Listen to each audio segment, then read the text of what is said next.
વાલા વડીલો very good morning. મસ્ત મજાની સવાર થઈ ગઈ છે અને બાપા સીતારામની આરતી થાય છે.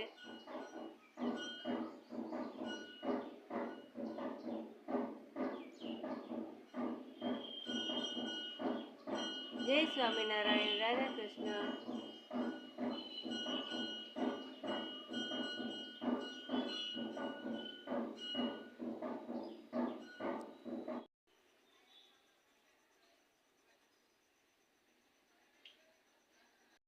વાગ્યા છે 8 અને બ્લોગ સ્ટાર્ટ થાય છે 8 વાગે.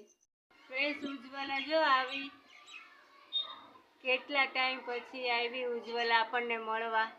હાય ઉજ્જવલા, અહીંયા હાલ. મમ્મી શું કરે છે?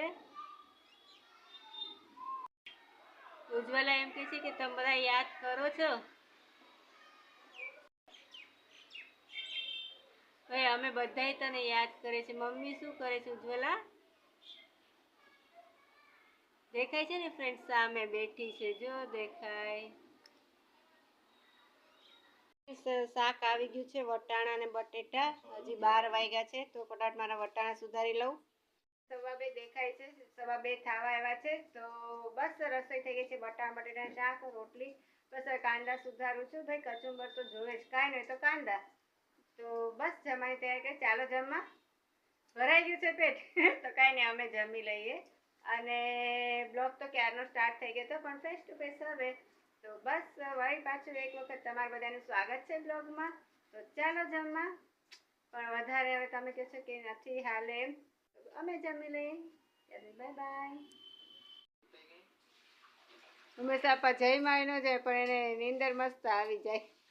ઝોલા જઈ ટાઈમ હોય ને તો ઝોલા લઈ લે. હંમેશા આપા જય સ્વામિનારાયણ. હાય ખુશી નથી થતી. મારું કોરું મસ્ત મજાનું વટાણા બટેટાનું શાક થઈ ગયું છે. અહીંયા સરસ મજાની નાની નાની ફુલકા રોટલી થઈ ગઈ છે. તો હવે અમે જમી લઈએ. ચાલો જમવા બધા. જય સ્વામિનારાયણ. પછી પાછા મળે થોડીક વાર રહીને. ગાઈસ તો 4:30 વાગી ગયા છે અને ચા મૂકી દીધી છે મેં. હું આવી હતી કપ લેવા. તો ચાલો ચા પી લે. પીવી છે ને ચા? ચાલો. અંધારું પડે છે હવે બરાબર છે.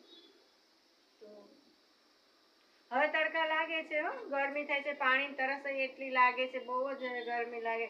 પવન જોકે છે. ચાલો ચા પી લે. ચા થાય છે, ઉકળે છે. કડક મસાલેદાર ચા ઉકળે છે અમારી. ચાલો બધા ચા પીવા. હજી દૂધ નાખવાનું બાકી છે. ઉનાળો આવે જેમ જેમ એટલે ચાય ન ભાવે. શિયાળામાં જેટલી ચા ભાવે ને એટલી ઉનાળામાં ન ભાવે. મને સાવ આટલી કેવી ચા જોઈએ, બહુ નહીં. અને બાય ધ રાતે તો હવે અમે ઓછી કરી નાખી છે. હવે નથી બહુ લેતા, છાશ લઈ છે. તો ચામાં દૂધ નાખી દઈએ પછી ચા પી લઈએ. ઉમેશ અપ્પા, ચા કેવી થઈ? સારી થઈ. જય સ્વામિનારાયણ તો કે. બસ ઉમેશ અપ્પાની ગાડી ફોર્મમાં જોઈએ. આટલી ઉંમર છે પણ આમ થાકે નહીં. 90 વર્ષ નથી. કેટલા 90 વર્ષ છે? 90 પાક્કા. તે લાગતું નથી. પેલાના ઘી દૂધ ખાધેલા હોય ને કા એટલે.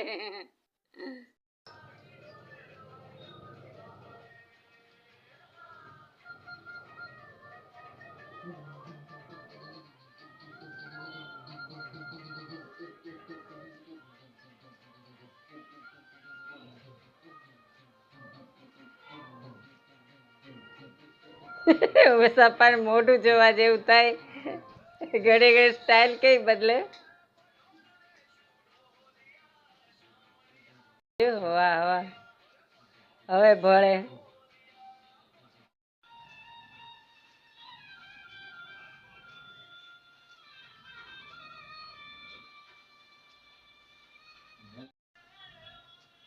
ફોનમાં કઈ આવે?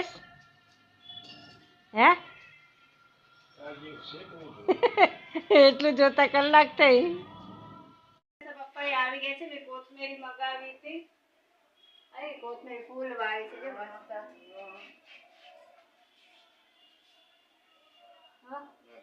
હા હા.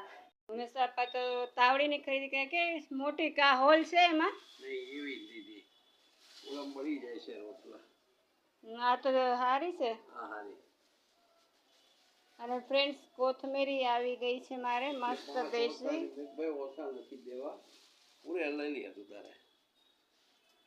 તો ફ્રેન્ડ્સ 8 વાગ્યા છે અને ટાઈમ થયો છે હવે રસોઈનો.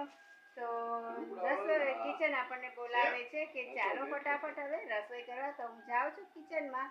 ચાલો ગાઈસ, તો અહીંયા મારા ઝીણા દેશી ટમેટા સુધારાઈ ગયા છે. એક નંગ મોટું લીધું છે પણ આ ખાટા નથી. દેશી તોય ખાટા નથી. મારી પાસે સેજ ખાટી છાશ પડી છે, 1-1.5 ચમચા જેટલી એ નાખી દઈશ. આમાં આખા ધાણા છે, જીરું છે, લસણ છે, આદુ છે. મેં લસણ મરચું ખાંડી નાખ્યું છે. કોથમીરી આવી ગઈ છે, મરચાં આવી ગયા છે. હવે ફટાફટ હું મારું સેવ ટમેટાનું શાક કરું, પણ પહેલાં ભાખરી કરીશ, પછી સેવ ટમેટાનું શાક. તો ચાલો ફટાફટ રસોઈ કરો ને પછી ગરમા ગરમ જમવા આવી જાજો. ગાઈસ, તો 8 વાગી ગયા છે અને ટાઈમ થઈ ગયો છે રસોઈનો. તો રસોઈમાં ટમેટાને સુધાર નાખ્યા છે. પહેલાં ભાખરી કરીશ, પછી શાક કરીશ. તો તમને બધાને ઇન્વાઇટ છે, આવી જાય તો સેવ ટમેટાનું શાક અને ભાખરી ખાવા. તો બસ આજનો મારો નાનો એવો બ્લોગ અહીંયા પૂરો કરું છું. આશા રાખું છું કે તમને મારો નાનો એવો બ્લોગ ગમ્યો છે. જો ગમ્યો તો લાઈક શેર સબસ્ક્રાઇબ જરૂર કરજો, અને ન ગમે તો લાઈક શેર સબસ્ક્રાઇબ જરૂર કરજો. ભાઈ હવે આ બ્લોગમાં કમ્પલસરી થઈ ગયું છે કે ગમે તો કરવાનું લાઈક શેર, અને ન ગમે તો લાઈક શેર સબસ્ક્રાઇબ જરૂર કરવાનું. ભાઈ હવે કમ્પલસરી થઈ ગયું છે. હા, તો બસ હવે કાલે પાછા મળશું નવા બ્લોગ સાથે. ત્યાં સુધી તમને બધાને જય સ્વામિનારાયણ, રાધા કૃષ્ણ. તમારી તબિયતનું ધ્યાન રાખજો અને મસ્ત મજાના સપના જોજો. બાય બાય, જય સ્વામિનારાયણ.